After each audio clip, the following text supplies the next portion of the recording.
Hello there, and thank you for joining me for day 27 of 100 Days of Kubernetes, the challenge where we aim to learn something new related to Kubernetes across 100 days. Now, for those who are new to my channel, my name is Anais, and I'm just doing this challenge to learn everything I can possibly learn about Kubernetes. You can nitpick different videos or follow the entire challenge, or do a similar challenge and share your experience with me. I would love to hear it.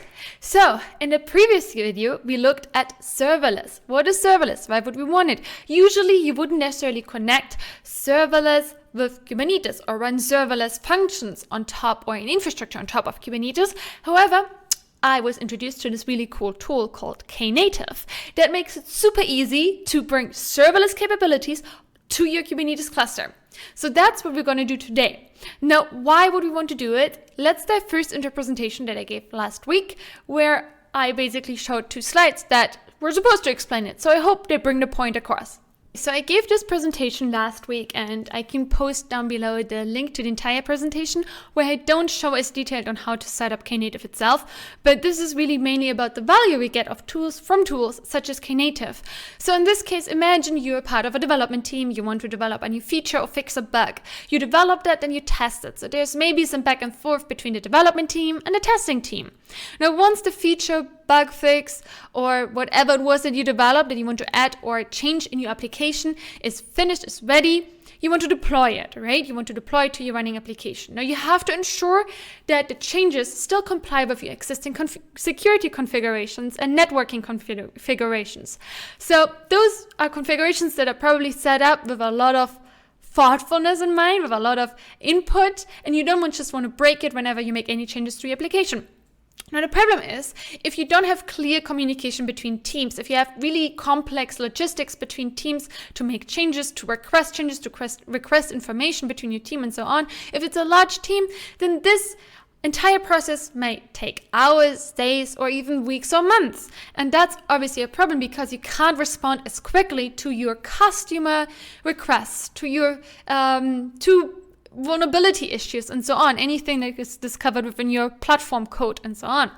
So if you then sprinkle on top some really interconnected complex processes, whether those are cultural or technological related of your setup, then some complicated dependencies between your application. Let's say you have a large scale monolithic application with really complex dependencies within, and then you sprinkle some really bad visibility of your deployments on top, it becomes difficult to make any changes. It becomes difficult to know if the application as it currently is properly working as it should be, or if there should be any changes done, and so on. So what we want to have instead is we want to move to a microservice architecture where we split up the different responsibilities within our application into microservices, into container-based services applications that we can serve depending on the requests that we get, that our API gateway receives, for example, from clients, from users. So within that, those are managed basically by our Kubernetes cluster, and the Kubernetes cluster has our networking and security configurations in place. So if we want to make any changes to service 2, we can do that independently of affecting the other services. Now, let's think about how we moved from, and I'm going to make myself small here, from managing our infrastructure itself from bare metal, and I've never done that, so I can't really speak for it, to virtual machines, to containers. We ultimately want to reduce the time that we spend managing our infrastructure. We want to be able to spend more time on our application code itself, to develop our platform, to respond to user requests, provide feedback, implement changes, updates, fixes, right? And so on. So the main criticism that we have of Kubernetes itself is that once we move to containers and container orchestration platforms such as Kubernetes, we spend again more time managing our infrastructure, managing all those resources. And if you want to have all the shiny sparkling technology that you can implement on top of Kubernetes, then you will have to probably spend more time managing it. So that's where applications and serverless functions such as Knative come in. So basically tools that provide serverless functionality on top of Kubernetes. So our goals are ultimately high portability. We don't want to be stuck within one type of infrastructure, high agility of our teams. We want to have the highest observability so we know exactly what's going on where. This should all happen at low operational management, right? We don't want to spend more time on managing the tools that we're using than on our application, our platform itself. And we don't want to introduce new security risks. So that's why using Kubernetes and Docker and containers in that case. So Knative, why do we want to use Knative? Let me make myself big here. So Knative ultimately provides serverless functionality on top of our Kubernetes cluster. And I will show you how it basically reduces the need for us managing our YAML resources and deployment of our resources to our Kubernetes cluster. So ultimately, Knative knows what should be running when we get requests and makes sure that those resources are spin up and can respond to requests. So Knative itself has an eventing and a serving component. We will focus on the serving components of a stateless application. In one of the next videos, we might look at one of the eventing components, at the eventing components itself. So we are right now here on the Knative website, and I'm going to follow the documentation. However, if you want to have further information on what Knative is, some theory, some components, and so on, just the written content, you can go to devops.anais-urlich and then Kubernetes, and you end up on my Kubernetes notes of the challenge. And here at the end will be my notes on Knative, so you can take a look there, collected from several different sites. So Knative, what is it? Ultimately, when we set it up, I'm going to show you. So I'm here right now on my Azure cluster, and on that cluster I have several different namespaces. I hope you can see this. So I have my ArgoCD namespace with all of my Argo resources, and that's irrelevant right now. What's relevant for setting up Knative is, well, first of all, my Knative serving. Knative consists of two different components, a serving component and an eventing component. The serving component is mainly used to deploy and run stateless applications. And we're going to do that right now. We're going to set up a stateless application with Knative. Now, Istio is used as like a load balancer. So once somebody wants to access our application, Istio is basically responsible, like through the load balancer, to distribute the requests to the Istio gateway, and then the Istio gateway is basically responsible to fulfilling those requests with our existing resources. So Istio itself is a service mesh that allows us to configure the communication between our different pods that we have running within our nodes, as well as external requests to configure how we respond to external requests. Now, within my default namespace, I have currently set up two applications, and we can take a look at that because that's supposed to be somewhat our end state. So here I have currently two applications, one Hello World and one just simple React application, and we're going to open up our React application. So we're going to copy the URL that we have here, and as you can see right now, there are no resources running. Like, we don't have those applications right now, don't use any resources right now for our replica set, for our deployments. There are no resources to find, there are no pods running. So we're gonna go ahead and go to the URL, and that's hopefully gonna open up our application. This is my React app. As you can see, this is our application. So we're gonna look for Knative and see that gives us several different articles through Hacker News. So once we go back to our cluster resources and we query them again, we can have a look that right now this application, our React application, is scaling up. So there's a pod or two pods actually running right now for that React application. That didn't exist before. Those pods didn't exist before. So this is what we want to do now. Now I'm just going to go ahead and delete the namespaces because we want to set them up again, right? We don't want to have them running right now, so I'm going to delete the namespace with everything inside. I'm just going to say Knative serving and then Istio system. Those are the ones that I have to delete. So I can set everything up and show you how it's set up. So you can do it at home too, on your machine as well, on your clusters. And this is taking some time because it has to delete several resources. So I'm just going to fast forward until I cleaned up my cluster. So we can start from there using the Knative documentation. Okay, we're right now here on the Knative documentation. So if you go on documentation on the website, documentation, installing Knative. Now, when you go in installing Knative, you have again the serving and the eventing component. Now we want to focus on the serving component. I haven't looked yet at the eventing component, so that's definitely another video. Okay, so you want to install the custom resource definition for Knative. If you're new to custom resource definition, in my mind, it's basically a Kubernetes resource that's specifically running Knative. So it's a specific Kubernetes resource that we'd install on top of our Kubernetes cluster so we can access it. In this case, so we can access Knative, so we can use Knative. It's basically similar to how you install files that run some things, run some program on top of your machine, on your laptop, whatever. You can install things on top of your Kubernetes cluster and then use it through the command line or through their specific UI. So in this case, we're going to go ahead and install the custom resource definition on top of our cluster. So we're just going to say, well, copy paste, install those resource definitions for us, right? Now, this is the second one. After this, it gets a bit more tricky. So I'm going to set everything up.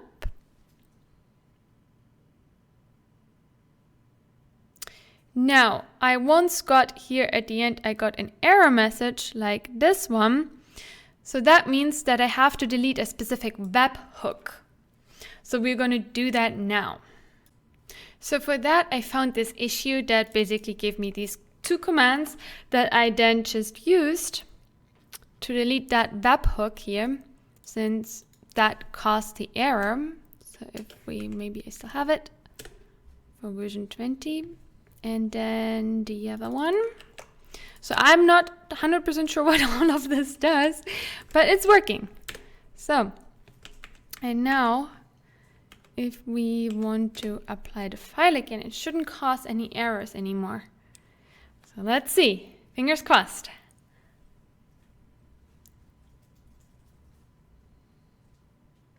It's still causing errors. Maybe I have to do it for version 21, and then it should work maybe. 0.0.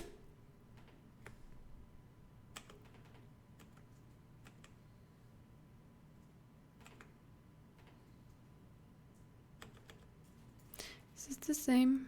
No, it's not the same. Okay. Let's try it again. Just trial and error until it works.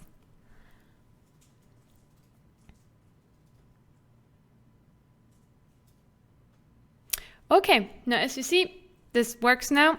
It doesn't throw any errors anymore. And that's how I got it working. Now let's head back to the documentation. So we want to use Istio. I tried the others and I didn't get it to work properly. So I was told that I need Istio on my cluster to get it running. Maybe that just applies to Google Cloud. I also tried this all on my Google Cloud cluster and it didn't work there. So that's why I'm using Azure. Usually I would use Google Cloud. I'm using Azure in this case. So Istio, we want to have the installation. Okay, now we're gonna install Istio. So we're just gonna copy paste those, all of them, and hope everything is gonna work.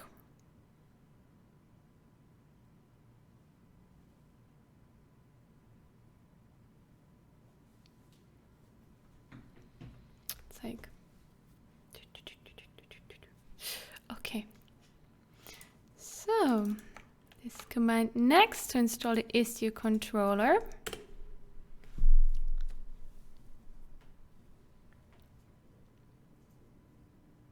And once we have that, I can get the IP of my Istio load balancer. So in this case, I can access it through this external IP. Now I want to use, with that IP, I want to use this magic DNS thing to access a different URL.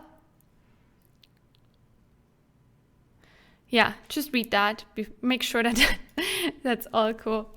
So you just go ahead and you install that, or make sure that you're using this magic DNS. You can also configure your your DNS by just going to go ahead and well, first set your DNS settings to your domain. I'm going to try that later as well.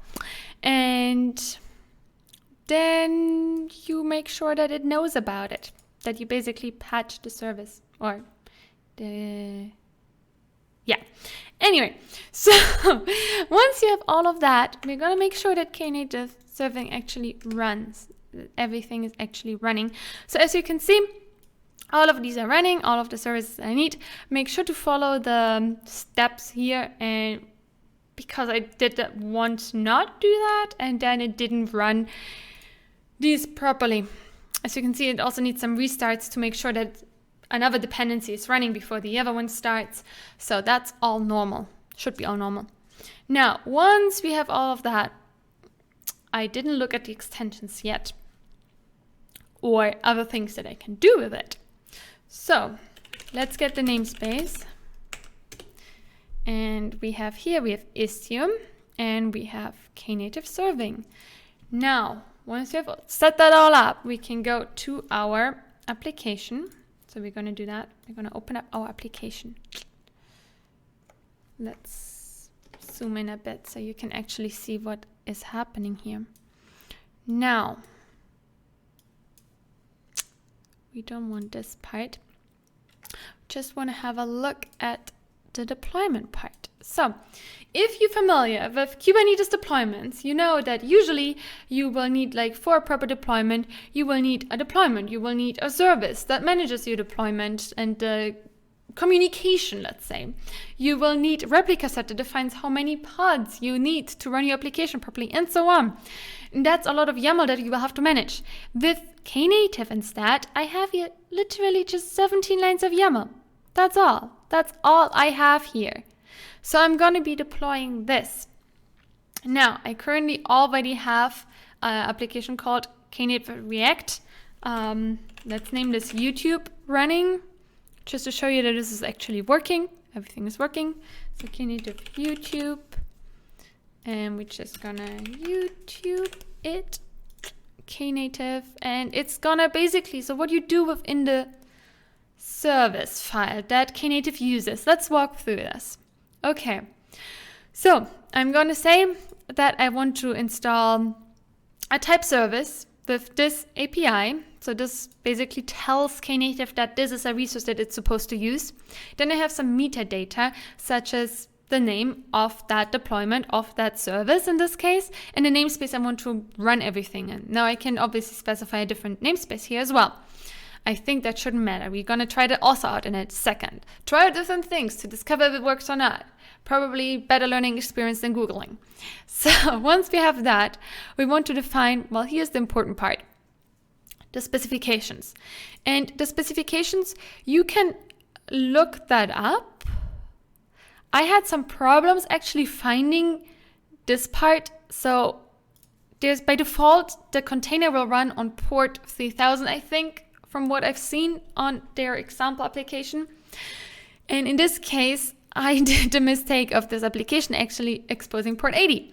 So I need to run the container port 80 and access it over port 80. So you have to define a container port if your application is exposing a different port in your Docker file, for instance. So this is just the Docker file. You can find the application I'm using and the branch linked below. So check it out if you have further questions.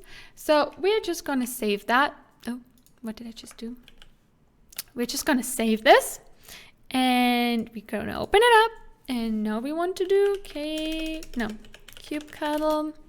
apply, kubectl apply. And we're going to apply that file here, right here, to our, we basically tell kubectl, hey, we want to use this file. Please make sure it's going to be deployed and all the resources are communicating with it. So as you can see, this just got created. Now, if I go ahead and let's switch to my actual terminal so it's nicer to look at. So if I say kubectl get all, And I did earlier the mistake of actually not being able to delete my previous resources because I think I deleted Knative before I deleted them. So I think that doesn't work. So if you want to delete your resources in an easier manner, if you have done a mistake like me to deploy all of your resources in the default namespace, then you want to make sure that you delete those resources before you delete Knative, because I think otherwise kubectl will have problems deleting those resources, but I'm going to verify that. So as you can see here, we have deployed Knative React YouTube version 1. Now, as you can see here, for my Hello World, it's version 2. So in that case, I updated the version. Of my Knative React YouTube, it's still version 1. So these are the revisions that I mentioned earlier that Knative keeps. No, I didn't mention this. So those are different revisions that Knative basically keeps track of. So whenever we make an update, a change to our application, Knative knows, okay, this is a new revision, and that allows it to gradually scale the load from version 1 to version 2 without rolling out version 2 in a big bang. So we want to gradually change our load from one version to the other to ensure that our application doesn't just break because we have something misconfigured by moving the entire load to version 2. That's one aspect. The other aspect is if we have all of a sudden lots of requests to our application, then Knative can scale the revision of version 2 in this case, or of this application version 1. It will just spin up more revisions of it so it can fulfill the load. So as you can see right now, we have this replica set. I'm just looking at the other replica sets that we have listed here right now. So we have of our application, we have right now one pod running. So this is all good, and then we can access it through our new URL. So we should be able to access it now. Yeah. So as you can see, this is our new deployed application, in this case, serverless. Looked for serverless. Cool. So as you can see, everything is running, and now we want to delete that application, right? We want to remove everything again. Also, you want to remove everything again because it's using a load balancer, and load balancers are usually expensive to run. So as you can see, once I have Knative installed again, it's super easy to remove all of the resources that Knative created. For example, for my React application, I can just type knative delete and then ksvc, and with that I can remove it. So for example, I also want to remove my Hello World example. Okay, you can also, if you can't find the actual name of it, as in this case, you can also just provide the entire configuration string here. So once we have deleted those, we should only have our newest application running right now. Oh, and we have a version 1 of Hello World. Now, there is probably a way where you can actually delete all of the revisions. I have to find that command. In this case, we're going to just delete the revisions separately. Now, what I did as well is obviously you can go ahead and you can, just as I did right now, to apply the file directly, as in this case to the file, to apply the service resource, the service YAML file that communicates that this is a resource that Knative takes care of. However, in this case, it's all on my local machine. You don't have insights into it. I can't manage any deployment updates. So what I want to do instead is to provide this file from my Git repository to my ArgoCD account and let ArgoCD actually take care of those deployments. So I don't have to run kubectl apply and similar. Okay, so let's open up ArgoCD. I already have ArgoCD, as you saw earlier, in my namespace installed. So I'm just gonna open it up. Now we want to create a new application, and we're gonna go to my GitHub account, and we're gonna access the Git repository that has that information. So we're going to go to my repositories, we're going to go to React article display, and we're going to go to Knative demo. So here I have, again, in my deployment file, I have my service YAML file, similar defined, just 18 lines of YAML, right? Nothing else. So I'm going to take this Git repository link, Knative second try. So I only used it on my default namespace before. So the cluster, the repository. We're going to use the Knative demo branch, and the path is deployment. Maybe let's do it like that. Namespace default. Let's see if this works. Delete this one and check our default namespace. So we have two applications running. One of them we just deployed, which is this one, the Knative React one. We just set that up, and here's our URL, our magic URL, and we can again access that application. Now this one was deployed through our Git repository. This one here. And this is basically everything I've done so far with Knative.